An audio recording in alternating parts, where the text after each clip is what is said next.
تہجد کا بس ایک سجدہ تمہارا سارا نصیب موڑ سکتا ہے۔ تہجد میں بہایا گیا بس ایک آنسو اللہ کو تم سے راضی کر سکتا ہے۔ جو دعا سے نہ ہو سکا تہجد سے اس کا ہونا بھی ہو سکتا ہے۔ جو فرض نمازوں سے نہ مل سکا تہجد سے اس کا ملنا بھی ممکن ہو سکتا ہے۔ توفیق کی تہجد ہی اشارہ ہے کہ مانگا ہوا اب بھی قبول ہو سکتا ہے۔ جب سب اللہ کے حکم سے ہے تو تمہارا وقت تہجد اٹھ جانا بے وجہ کیسے ہو سکتا ہے؟ جو بند ہو گیا ہمیشہ کے لیے تہجد سے وہ دروازہ بھی کھل سکتا ہے۔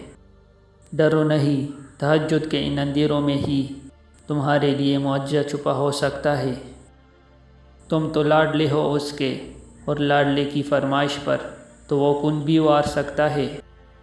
دو جہانوں میں ایسا کچھ بھی نہیں جو تہجد سے نہیں مل سکتا ہے۔